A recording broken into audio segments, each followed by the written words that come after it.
As the battle on the planet's atmosphere rages on, salvage rains from the sky. Valuable weapons, material, and tech crash to the planet's surface, and forces on all sides scramble to collect what they can, using it to keep themselves in the fight. Between engagements, commanders make hasty upgrades to their forces by melting salvaged parts, upgunning weapons, and pressing recovered mechs into service. This is Salvage Slam.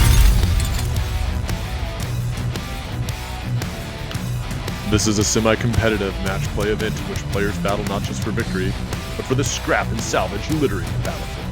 Between rounds, players can spend that salvage to upgrade their mechs, get abilities, and even get new mechs. Based on AS350 match play packet by Wolfnet, the majority of the rules, such as force construction, terrain use, and how to play the game are largely the same, but we'll be throwing in some experimental rules and little twists as well. Welcome to Salvage Slam. Do you have what it takes to salvage and slam?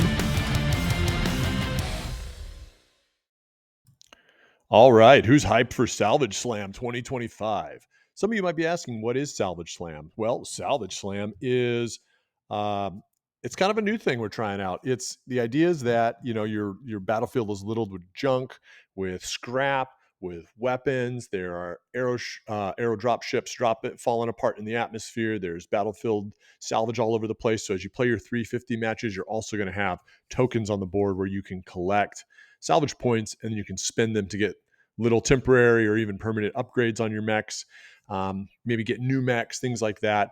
And then your force kind of, I'm going to say grows, but gets little perks that can help itself out in future missions. So force building for this event is going to be in Burnsville, Minnesota. So it's really targeted at, those of us who live kind of within a couple hours of Burnsville, Minnesota. So if you are in Burnsville, Minnesota, or close to Burnsville, Minnesota, we'd be more than happy to have you come out and play some Salvage Slam with us this summer. If you're not, check out the full packet in the link below, and then maybe run your own Salvage Slam in your own community. That would be pretty awesome as well. So it's going to be using the new 3.0 version for Wolfnet. Again, everyone's going to bring a 250 point force in the Ill Clan era using AS350 list construction rules found in that 3.0 packet. We highly recommend, or the organizers are highly recommending, you also use the AS Builder.Versal app, that Versal Army List Construction Builder that is far superior to the MUL. So we really, really hope that you use that. It's so great. There's another restriction that they're going to add on top of it, and this is just for fairness of play for the game, especially since a big part of the event is collecting salvage, which is scattered throughout the board, and that's that you can have no more than 2 units that are TMM4 or better, and that's just to rein in some of that speed demon that goes on. So playing the games, there's going to be 3 rounds. Each round, 2 players will be paired up and play an assigned scenario. The scenarios are predetermined. I'll spoil them here in a little bit for everyone. The rounds are an hour and 20 minutes long. In addition to the scenario rules below, there will be 5 salvage tokens that will be placed with you and your partner are going to take turns placing on the board. Those salvage tokens can be used at the end of scenario 1 and 2 and can be used to purchase additional items to upgrade your mechs and upgrade your army. So there are going to be both set upgrades that everyone has access to, and then there's going to be specialty upgrades that you can purchase. And that'll be at the end of rounds 1 and 2. There won't be any purchasing at the end of round 3 because then the event will be over. For full details, this is just an overview. For full details, check out the packet below. There's going to be common salvage. The common salvage will either be small, medium, large. They'll cost 1, 2, or 3 points. You'll have access to either small salvage will include precision rounds and a turbo boost. Medium salvage will get you rerolls and armor piercing rounds. And then large salvage will allow you to improve the skill of a unit that is worth 32 points or less. And that's really just to make sure you're not bringing some like 70-point monster and then upgrading him for just 3 salvage points. So it'll make some of those smaller mechs a little more effective. There's a couple of clarifying rules just for placing terrain, controlling objectives, and placing objectives found in the mission pack. I'll let you guys read that yourself. One of the things that I'm happy about, because I'm going to be running, spoiler alert, a Contio at this event, and I'm actually going to be reviewing that Contio here next Saturday. They're going to allow for proxies and 3D printed models, and since they don't make a Contio in metal or in plastic that's official, I'll be running my 3D printed one, so I'm pretty hyped about that. The 3 scenarios. Scenario 1 is going to be Dropship Down. Dropship Down is Just a scenario that me and some of the guys have worked on locally. That's going to be me, John Fell, Ryan, Jamie, Philip, Brian, and I think Jacob locally have all kind of played around with it and worked with it. It's loosely based off a scenario that my good friend Brad Morin from the podcast Cast Dice worked on back in Bolt Action First Edition. We had a tournament pack that we used to run for the Bolt Action Radio back in the day, and we had this mission called Kitty Hawk Down. And Dropship Down is very similar to that. If you're a way back wind nerd and you're familiar with that Kitty Hawk Down scenario. So it's loosely based on that. Essentially, without going over all the ins and outs of the rules, you can find it in the packet below, is there are 3 objectives in the middle of the board. They string the line, and it's basically almost like King of the Hill, except there's 3-inch OATs in the middle of the board, evenly spaced out, one right in the middle, and then the other 2 on the sides. And those objectives randomly go live at the end of turns. And so you don't know on turn 1 which one will go live, and then turn 2, and then turn 3, the third one comes active. So they slowly activate. And then the way you score is you get 1 point if you have more objectives than your opponent, and you get 2 points if you have more than double what your opponent has. And so if, let's say I had all 3 of them, and my opponent had none, I get 2 points. If I had 2 of them, my opponent had none, I get 2 points. But if I have 1 and my opponent had 2, my opponent would get 1 point. Or if I have 1 and my opponent has none, it'd be 1 point because I only have 1 more than them.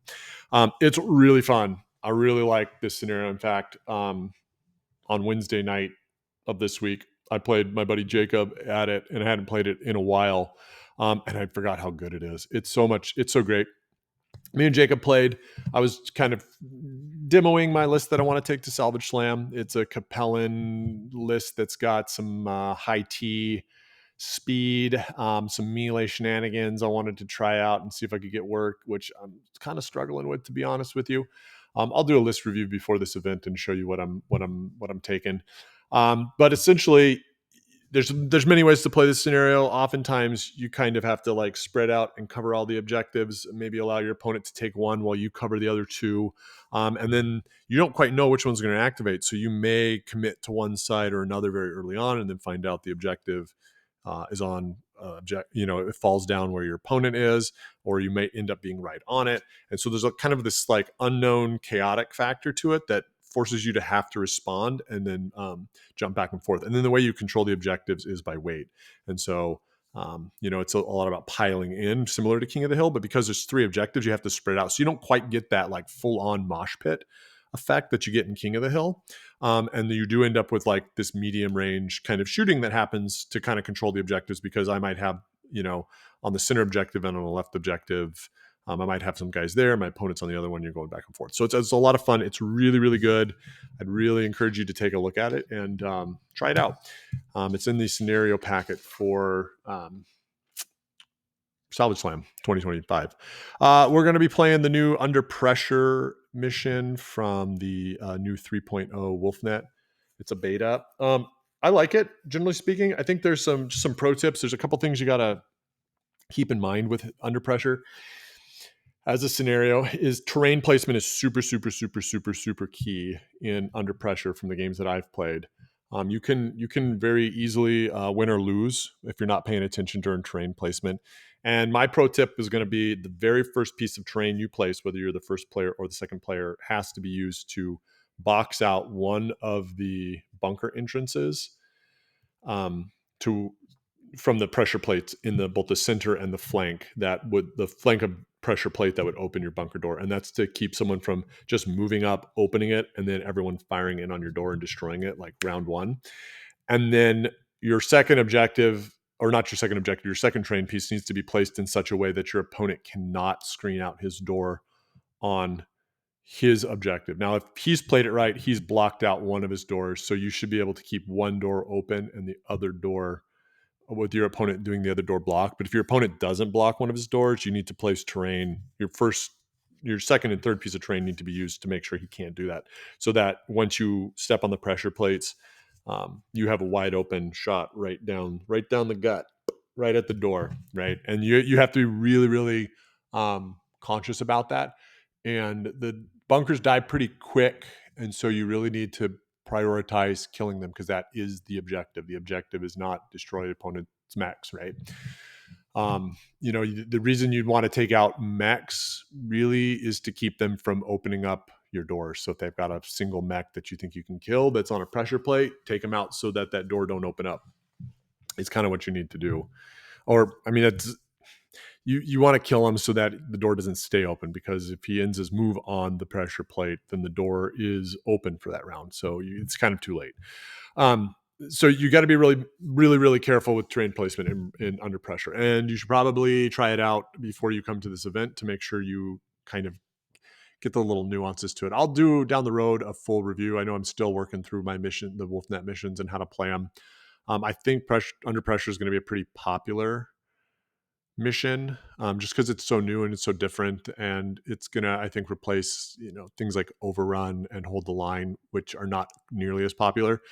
I'm gonna have to play it a little bit more before I can do like a full review, because I really want to be able to like play with friends, talk to friends who've played, and get like good feedback on that. But it's a good mission. It's enjoyable, but it can end very quickly. It's not happened to me yet, but I've seen where guys have lost like turn 2 because they have not done the terrain thing very well. The third scenario is going to be Headhunter, and it's out of 3.0. So Headhunter's changed just a little bit. Remember, in 3.0, Headhunter, your CO has to be your highest PV value unit on the board. So you can't do this shenanigans where you just like grab 2 fast hovers and hide around the board. So if you bring like a 62 point clan assault mech, that 62 point mech is going to be one of your commanders for the game. So just keep that in mind. Under Pressure is on page 24 of Wolfnet, and the new Headhunter is on page 22. If you're in the Minnesota area, I really hope you can make it. I think it's going to be a ton of fun playing this game, or playing this event, Salvage Slam. It's you got a lot of these like convention games that are premier events where it's really hyper competitive, and these kind of things can be a lot of fun. These narrative or goofy games. It's only 3 games instead of 5. It's not going to last as long. It's going to be a lot of hanging out, goofiness. You can't take it too serious. And because of that, and because they're letting proxies in, you can play around with things. So I'd encourage folks who are coming to like not just run the most hard thing they've ever seen in their life, but maybe mix it up and try something you've always wanted to try, but you didn't know if it would work. Something you're a little scared of. That's what I'm trying. I'm trying this like melee Capellan list that also has some heat and maybe some T-Simp to try to shut you down, so that my melee stuff is more effective. But we'll see. I'll be honest with you, the list is kind of struggling, but I am fully committed to take it to this list or to this event. So, all right, hope you can make it. Otherwise, may the blessings of Blake be upon you.